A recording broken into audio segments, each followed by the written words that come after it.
So students, as we have discussed, there are 4 types of markets. Market एक system या arrangement होगा जो people को एक्सचेंज की फैसिलिटी प्रोवाइड करा रहा है। इसको प्लेस नहीं बोलना है, इकोनॉमिक्स इसको एक सिस्टम या अरेंजमेंट बोलते हैं या मानता है। मार्केट के 4 टाइप बताया था मैंने, perfect competition, monopoly, monopolistic and oligopoly. हमें मोनोपोली और मोनोपोलिस्टिक इसलिए नहीं पढ़ना है क्योंकि CBSE हैज टेकन दैट और reduce that into 30% syllabus due to कोविड-19। ओलिगोपोली के बारे में थोड़ा कंफ्यूजन है, तो वो जैसे कंप्लीट होता है उसके अकॉर्डिंग मैं उसको चैप्टर में इंक्लूड करूंगा या एक्सक्लूड करूंगा। सो अभी हम डिस्कस कर रहे हैं केवल परफेक्ट कंपटीशन मार्केट के बारे में। तो परफेक्ट कंपटीशन मार्केट एक ऐसा मार्केट माना जाता है जिसमें सबसे पहली बात एग्जैक्टली परफेक्ट कंपटीशन मार्केट को हम डिफाइन कर रहे हैं तो हम उसकी फीचर्स या क्वालिटीज या कैरेक्टरिस्टिक्स के ऊपर बात कर रहे हैं। तो परफेक्ट कंपटीशन मार्केट एक ऐसा मार्केट होगा जिसमें number 1 large number of buyers and sellers होंगे, बहुत सारे बायर्स और बहुत सारे सेलर्स होंगे। नंबर 2 यहाँ बिकने वाला प्रोडक्ट या जिस प्रोडक्ट में ट्रांजैक्शन किया जा रहा है बायर्स और सेलर्स के द्वारा या जिस प्रोडक्ट को हम डील कर रहे हैं वो एक होमोजेनियस प्रोडक्ट होगा। अभी मैं इन सारी चीजों का मीनिंग आपको डिटेल में बताऊंगा। और तीसरी बात कि यहाँ जो आपका परफेक्ट कंपटीशन मार्केट होता है यहाँ प्राइसेस डिसाइड करने का काम मार्केट सप्लाई और मार्केट डिमांड फोर्सेस का होता है। यानी मार्केट अपने आप को खुद करेक्ट करता है, मार्केट अपनी खुद की प्राइसेस जनरेट करता है। अब इनको डिटेल में समझने के लिए ये हमने फीचर्स लिखी हैं that is of perfect competition market. Number 1 large number of buyers and sellers, homogeneous product, perfect knowledge of the market, freedom of entry and exit, independent decision making, perfect mobility and no extra transportation cost. अब हम इन features को 1 bye 1 discuss करने जा रहे हैं और जैसे ये फीचर्स आप समझ में आ जाएंगी तो आपको परफेक्ट कंपटीशन मार्केट पूरा समझ में आ जाएगा। So let's hit the very first feature. So आपकी वेरी फर्स्ट फीचर आपकी डिफाइन में लिखा large number of buyers and sellers और वही यहाँ पर भी आ रहा है large number of buyers and sellers. अब देखिएगा लार्ज नंबर का मतलब क्या है, इसको एक सीधा सा मैं आपको एग्जांपल दे देता हूँ। आपके परफेक्ट कंपटीशन मार्केट का एग्जांपल अगर आपको डेली रूटीन लाइफ में देखना है तो आप वेजिटेबल सेलर्स को ले लीजिए, आप फ्रूट सेलर्स को ले लीजिए। मार्केट में हजारों वेजिटेबल सेलर्स हैं, हजारों फ्रूट सेलर्स हैं। अगर आप मार्केट में उतरेंगे और आप भिलवाड़ा में जानना चाहें कितने जने वेजिटेबल सेल करने का काम कर रहे हैं, कितने जने फूड सेलिंग का काम कर रहे हैं, आपके पास बहुत बड़ा डेटा आ जाएगा। क्या आप मेरे को गिनती गिना सकते कि इतने जने वेजिटेबल या फ्रूट सेल कर रहे हैं? नो। सेम वे कितने जने वेजिटेबल और फ्रूट कंज्यूम कर रहे हैं, बायर्स हैं? अगेन बहुत बड़ा डेटा है। तो large number of buyers and sellers का मतलब क्या है, कोई गिने चुने ऐसे सब्जी बेचने वाले या फ्रूट बेचने वाले नहीं है, कोई गिने चुने बायर्स नहीं है, कोई गिने चुने सेलर्स नहीं है। हाँ जैसे मान लीजिए मैं आपसे कहूँगी बेटा मोबाइल की कंपनियां गिनाई है मेरे को, आप गिनाओगे सर एप्पल, सैमसंग, 2-3 कंपनीज के और नाम मुझे बता दोगे। लेकिन मैं आपसे कहूँ कि भिलवाड़ा में कितने जने सब्जी बेचने का काम कर रहे हैं बेटा, आप गिनाने बैठेंगे तो सुबह से शायद शाम तक हो जाए, बट स्टिल शायद आपकी लिस्ट खत्म नहीं हो। तो large number of buyers and sellers का मतलब क्या है कि बहुत सारे बायर्स हैं, बहुत सारे सेलर्स हैं। लेकिन एक खास बात, लेकिन इसमें खास बात है कि इतने नंबर ऑफ बायर्स सेलर्स होने के बावजूद, large number of buyers and sellers होने के बावजूद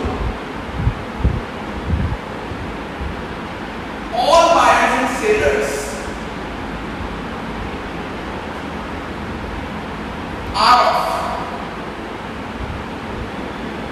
very small level. That means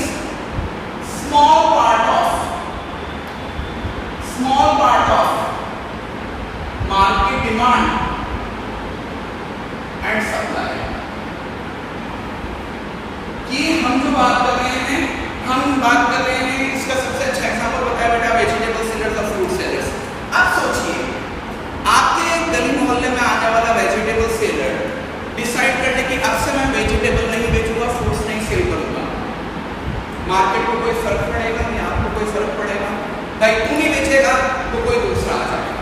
ऐसा तो है नहीं कि अगर आप सब्जी बेचने का काम नहीं कर रहे हैं या जिससे हम सब्जी खरीद रहे हैं तो सब्जी बेचना छोड़ दे तो हमारे घर में सब्जी नहीं आएगी, ऐसा नहीं। मान लीजिए वो 4 दिन के लिए इधर उधर चला जाता है, एक महीने के लिए इधर उधर चला जाता है, क्या हमारे घर में सब्जियां नहीं आएंगी, फ्रूट्स नहीं आएंगे? बिल्कुल आएंगे। वो सोचता है कि मैं तो कुछ और काम करने में ये काम छोड़ के कहीं दूसरे काम में लगता हूँ, तो क्या उससे मार्केट में कोई फर्क पड़ेगा? नहीं पड़ेगा। सेम वे आप और मैं डिसाइड करने की वेजिटेबल्स नहीं खाने, फ्रूट्स नहीं खाने, अच्छे नहीं होते, मार्केट को कोई फर्क पड़ेगा? आपके मेरे वेजिटेबल खाने या ना खाने के डिसीजन से किसी को कोई फर्क पड़ेगा? क्योंकि हमारे घर में जितना वेजिटेबल या फ्रूट आ रहा है वो पूरी मार्केट की डिमांड का बहुत छोटा सा हिस्सा है। सेम वे वो जो एक इंडिविजुअल हमारा सेलर वेजिटेबल सेल करने का काम कर रहा था, फ्रूट सेल करने का काम कर रहा था, वो पूरे मार्केट की सप्लाई का एक बहुत छोटा सा हिस्सा है। मतलब कि अगर वो यहाँ से इस मार्केट को छोड़ के चले जाए तो मार्केट को कोई फर्क नहीं पड़ेगा। और इसी वजह से यहाँ पर देखिएगा all buyers and sellers are of very small level, यानी उनकी मार्केट डिमांड में जो हिस्सा है इंडिविजुअल डिमांड का और इंडिविजुअल सप्लाई का वो बहुत छोटा है। सो none of them decides market price। तो ना तो कोई इंडिविजुअल बायर ना कोई इंडिविजुअल सेलर मार्केट की प्राइस को सेट करता है, बल्कि market sets its prices based on demand and supply। Market अपनी डिमांड और सप्लाई के हिसाब से अपनी प्राइसेस खुद सेट करती है। कोई इंडिविजुअल बायर नहीं करेगा, कोई इंडिविजुअल सेलर नहीं करेगा। और यहीं से एक बात मैं आपको कहता हूं कि जब market sets it's prices on its own तो जो फर्म बनेगी या प्रोड्यूसर होगा he is price taker, not price maker। Price maker तब माना जाता है जब you can decide your own price। But अभी हमने डिस्कस किया इतनी सारी चीजों के बाद कि यहाँ पर प्रोड्यूसर अपनी प्राइसेस खुद सेट नहीं कर पाएगा, उसको किसकी प्राइसेस फॉलो करनी पड़ेगी? मार्केट की। इसका मतलब है he becomes प्राइस टेकर। तो पहली चीज है आपका फर्स्ट फीचर बनता है पीसीएम का कि यहाँ पर large number of buyers and sellers होंगे, बट हर बायर और हर सेलर मार्केट की टोटल डिमांड और मार्केट की सप्लाई का एक बहुत छोटा हिस्सा है। मतलब वो मार्केट से हट भी जाए ना तो मार्केट को कोई फर्क नहीं पड़ेगा। इसी वजह से कोई इंडिविजुअल बायर या सेलर मार्केट की प्राइसेस को सेट नहीं करता है, बल्कि मार्केट अपनी प्राइसेस खुद सेट करता है।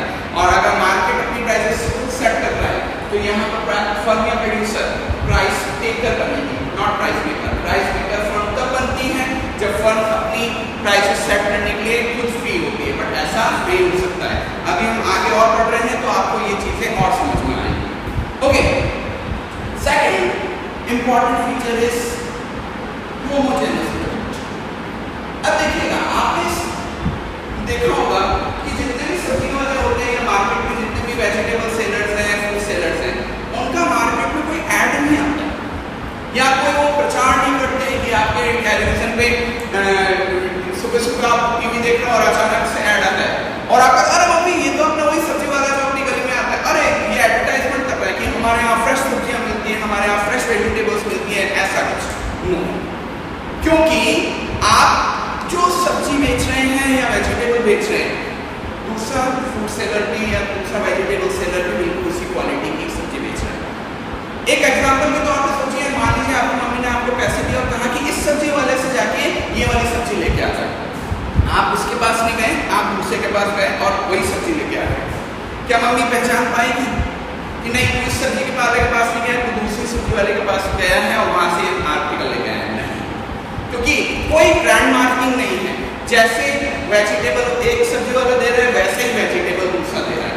यानी प्रोडक्ट क्या है? होमोजेनियस है। होमोजेनियस होने का मतलब है product is totally similar in colour, shape, size, quality और एनी अदर फीचर। यानी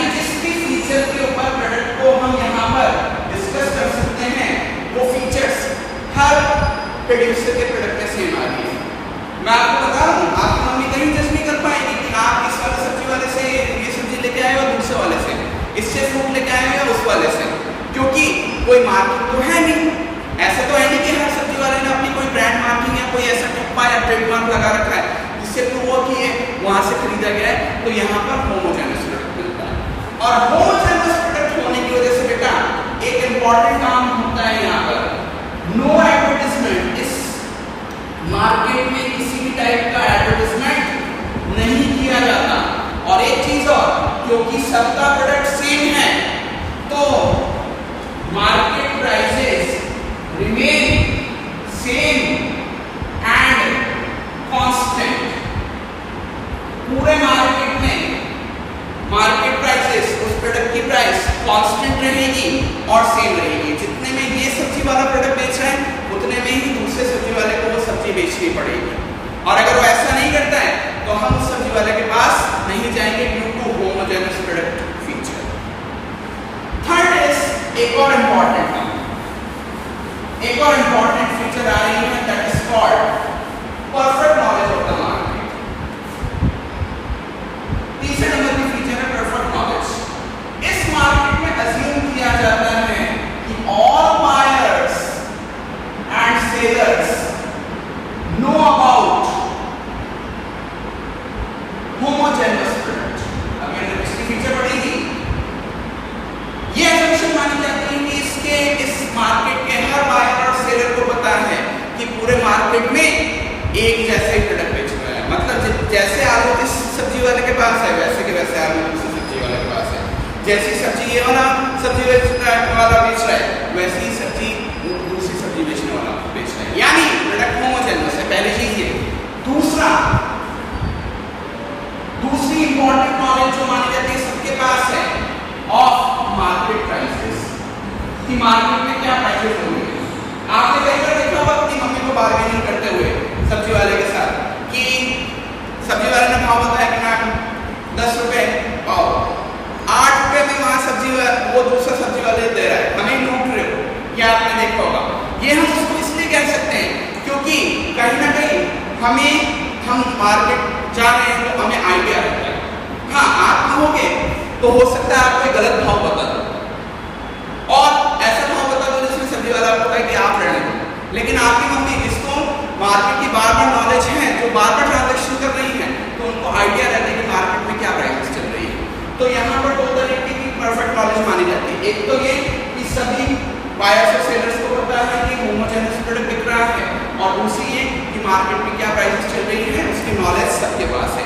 और इसी वजह से मार्केट हैव सेम और कांस्टेंट प्राइस। मैंने आपको बताया था पीछे भी फीचर मैंने दिखाया है कि सारे बायर्स और सारे सेलर्स के बीच में MP remain same and constant. Price यहाँ सेम रहेगी और कांस्टेंट रहेगी, यानी सारे वेंडर्स एक ही प्राइस पे सेल करेंगे और उसी कांस्टेंट प्राइस पे पूरी मार्केट की डिमांड और सप्लाई फॉलो अप होगी या क्लियर होगी। नेक्स्ट एक इंपॉर्टेंट टॉपिक जो बहुत इंपॉर्टेंट फीचर आ रहा है, that is called freedom of entry and exit. ये सबसे इंपॉर्टेंट फीचर रहेगा आपके सो कॉल्ड पीसीएम मार्केट में। Freedom of entry and exit. अब देखिएगा, मैंने अभी शुरुआत में आपको बताया था कि जितने भी बायर और सेलर्स हैं उनको कोई रोक के नहीं बैठा हुआ है कि अगर वो कहें कि अच्छा चलता हूँ दुआओं में याद रखना, मेरे जिक्र का सुबह पे स्वाद रखना, ऐसा कुछ कह के सेंटिमेंटली करके वो कह रहे हैं कि हम मार्केट में सब्जी नहीं बेचेंगे, हम मार्केट छोड़ के जा रहे हैं, किसी और बिजनेस में जा रहे हैं।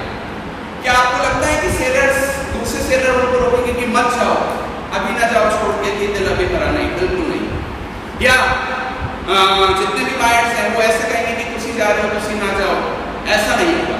एक्चुअली इस मार्केट की खास बात यह है कि फंड्स, आपकी इच्छा है जब कोई नया फंड अंदर आ सकता है और आपकी ही इच्छा है तो जब कोई फंड जाना चाहे जा सकता है। इसको बोलते हैं freedom of entry and exit, यानी कोई भी नए सेलर इस फंड में आसानी से आ सकते हैं, कोई भी सेलर यहाँ से इस मार्केट को छोड़ के जा सकते हैं, उनके आने या जाने पे कोई पाबंदी नहीं है। इसी वजह से अब देखिएगा, ये बात ध्यान रखिए, अगर किसी मार्केट में freedom of entry and exit चल रहा है तो हो सकता है उस मार्केट में शॉर्ट रन में एबनॉर्मल प्रॉफिट या एबनॉर्मल लॉस चल रहा हो, फंड को एबनॉर्मल लॉस या प्रॉफिट हो, बट लॉन्ग रन में कंफर्म होगा कि नॉर्मल प्रॉफिट ही होगा। फिर से बोल देता हूं, ये एक इंपॉर्टेंट चीज है कि अगर किसी मार्केट में freedom of entry and exit चल रहा है तो शॉर्ट रन में मे बी पॉसिबल फंड को एबनॉर्मल प्रॉफिट हो रहा हो या एबनॉर्मल लॉस हो रहा हो, कुछ भी हो, लॉन्ग रन में नॉर्मल प्रॉफिट ही होगा। इसको समझते हैं पूरी डिटेल के साथ। तो सोचिए, मान लीजिए मार्केट में एबनॉर्मल प्रॉफिट चल रहा है। एबनॉर्मल प्रॉफिट के केस में होता क्या है, टीआर ग्रेटर देन टीसी होता है। टीआर ग्रेटर देन टीसी होने का मतलब है नए शेयर्स को पता चलेगा या कुछ लोगों को पता चलेगा कि यार इस बिजनेस में प्रॉफिट ज्यादा हो रहा है, इस एक्टिविटी में प्रॉफिट ज्यादा हो रहा है। तो क्या होगा, इस प्रॉफिट को देखते हुए न्यू शेयर्स एंटर। हमने बोला था freedom of entry and exit है, तो कुछ नए शेयर मार्केट में एंटर हो गए, कुछ नए शेयर उस एक्टिविटी को करना शुरू करेंगे। जैसे ही शेयर एंटर होंगे मार्केट सप्लाई इंक्रीज होगी। हाँ, कुछ ना कुछ डिमांड भी इंक्रीज होगी, लेकिन सडन राइज में होगा मार्केट सप्लाई में। इकोनॉमिक्स में रूल होता है बेटा कि अगर सप्लाई इंक्रीज हो रही है तो अल्टीमेटली जाके क्या करेगी, मार्केट प्राइस को फॉल कराएगी। मार्केट प्राइस को क्या कराएगी, फॉल कराएगी। मार्केट प्राइस फॉल होते होते उस लेवल पे आएगी कि जिससे टीआर और टीसी बराबर हो जाए, और टीआर और टीसी का मतलब होता है normal profit. Same way by chance अगर मार्केट में लॉस की सिचुएशन चल रही है, मार्केट में अगर एबनॉर्मल लॉस की सिचुएशन चल रही है, इसका मतलब है टीआर और टीसी में टीसी बढ़ा है। तो कुछ सेलर्स जो लॉस बियर नहीं कर पा रहे हैं, वो सेलर मार्केट छोड़ेंगे, लीव्स द मार्केट। जैसे मार्केट को छोड़ेंगे सप्लाई फॉल होगी। अब इकोनॉमिक्स में ध्यान रखिएगा, जब सप्लाई फॉल होती है तो अल्टीमेटली सप्लाई और डिमांड के बीच में डिमांड इंक्रीज हो जाती है। इधर सप्लाई और डिमांड के बीच में सप्लाई ज्यादा हो रही थी, तो जिसने फॉल कराया था मार्केट प्राइस को, तो इधर सप्लाई और डिमांड में डिमांड ज्यादा हो गई। जब भी डिमांड राइज करती है या डिमांड सप्लाई से बड़ी होती है, मार्केट प्राइस राइज करता है। एमपी यहाँ पर बेटा मार्केट प्राइस के लिए शॉर्ट यूज किया है। मार्केट प्राइस राइज करते करते उस लेवल पे पहुंचेगा, फिर से टीआर इक्वल टीसी हो, और टीआर इक्वल टीसी होने का मतलब है नॉर्मल प्रॉफिट। तो ध्यान रखिएगा, आपके टीसीएम मार्केट की या परफेक्ट कंपटीशन मार्केट की एक खास फीचर मैंने आपको बताई है कि यहाँ किसी भी बायर या सेलर के मार्केट में आने या मार्केट को छोड़कर जाने में कोई पाबंदी नहीं है। इसकी वजह से शॉर्ट रन में हो सकता है ये फंड एबनॉर्मल प्रॉफिट या लॉस कमा रही हो, लेकिन अल्टीमेटली लॉन्ग रन में जाके नॉर्मल प्रॉफिट ही कमाएगी, और उसका पूरा प्रोसीजर मैंने आपको ये बेटा यहाँ समझाया है। नेक्स्ट फीचर जो हमें देखना है that is independent decision making, जिसको हम फ्री डिसीजन मेकिंग बोलते हैं। दैट मींस इस मार्केट में कोई कार्टेल्स नहीं बनेंगे। कार्टेल का मतलब क्या होता है बेटा, कार्टेल का मतलब होता है कि कुछ फर्म्स आपस में मिल जाएं और मिलकर काम करें, मिलकर प्रोडक्शन करें, आउटपुट करें, पार्टनरशिप नहीं, लेकिन फिर भी वो पर्दे के पीछे से मिलकर एक दिन बराबर प्रोडक्शन करें और अपने प्राइसेस को मिल बांट कर सेट आउट करें। जैसे आपने कई बार देखा होगा, मूवीज में हम दिखाते हैं कि कोई नया डॉन आ रहा होता है तो पुराने सारे डॉन मिलके एक गुट बना लेते हैं, एक टीम बना लेते हैं और कहते हैं कि इसको मार्केट से आउट करना है। ऐसा आपको देखने को मिल सकता है डॉन 2 मूवी के अंदर, और एक आपको मिल सकता है once upon a time in Mumbai. दोनों मूवीज में देखेंगे आप तो देखेंगे कि सारे गुट बना के एक किसी पर्सन से लड़ते हैं। ये होता है बेटा कार्टेल। लेकिन कार्टेल के सक्सेसफुल होने के लिए जरूरी क्या है? 2 चीजें। कार्टेल सक्सेसफुल होने के लिए जरूरी है कि पहली चीज तो जिनके बीच में कार्टेल बन रहा है वो मार्केट के टॉप मोस्ट पावर होनी चाहिए, यानी मार्केट की बड़ी फंड होनी चाहिए, जो हमारे यहाँ होता ही नहीं। हमने बोला था हमारे यहाँ सारे के सारे फंड्स जो हैं या सेलर्स जो हैं मार्केट का बहुत छोटा सा हिस्सा है। नंबर 2, कार्टेल्स तब सक्सेसफुल बनता है जब उसमें नंबर ऑफ फंड्स कम रहे।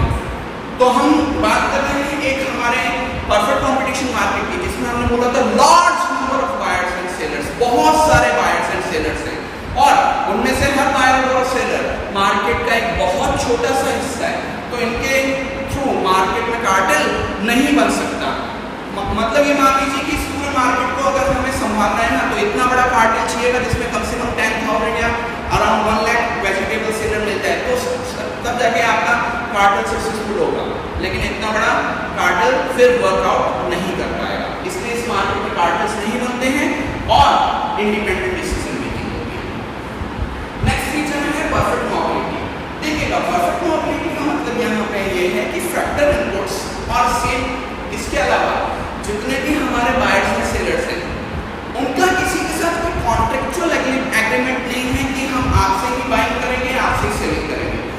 साथ में फैक्टर इनपुट्स को भी, जो हमारे फैक्टर इनपुट्स हैं उनके पास भी टोटल फ्रीडम है कि वो किसी भी बिजनेस फर्म के साथ या किसी भी जगह अपने फंड जो अपने इनपुट्स हैं उनको इंगेज कर सकते हैं। इसको बड़ा सिंपल से मैं समझाता हूँ कि क्या ऐसा आपके और आपके घर पे जिससे रेगुलर सब्जी खरीदते, क्या उसके बीच में कोई एग्रीमेंट हुआ है कि नहीं हम हमेशा आपसे सब्जी खरीदेंगे, या आप कहते हैं कि सर इनको सब्जी मत बेचने जाना, तो वो आपकी बात मान जाएगा। ना तो आप उसके कहने से रोकोगे ना वो आपके कहने से रोकेगा, उसकी मर्जी वो जहां सेलिंग करने जाएगा, प्लस आपकी मर्जी आप जहां से बाइंग करना चाहो कर सकते हो। That is called perfect mobility. And last is no extra transportation cost. इस मार्केट में एक असम्पशन मानी जाती है कि एक्स्ट्रा ट्रांसपोर्टेशन कॉस्ट नहीं होती है। एक्स्ट्रा ट्रांसपोर्टेशन कॉस्ट का मतलब है मूवमेंट करते समय, चाहे बायर हो या सेलर हैं, उनके ट्रांसपोर्टेशन के खर्चे को या कॉस्ट को बहुत मिनिमम या नेक्स्ट टू कैलकुलेबल माना जाता है और उसका कॉस्ट में कोई खास हिस्सा या कंट्रीब्यूशन नहीं होता है। ऐसा इसलिए किया जाता है ताकि अल्टीमेटली मार्केट में यूनिफॉर्म प्राइसेस बनी रहे। आई गेस इन फीचर्स के बाद आपको परफेक्ट कंपटीशन मार्केट का मीनिंग समझ में आ गया। इन सारी फीचर्स के बाद परफेक्ट कंपटीशन मार्केट में 3 मेजर कंक्लूजन निकलते हैं। पहला कंक्लूजन है फर्म इज प्राइस टेकर, दूसरा कंक्लूजन है net profit in long run, and तीसरा कंक्लूजन है फर्म्स डिमांड कर्व और AR कर्व शोज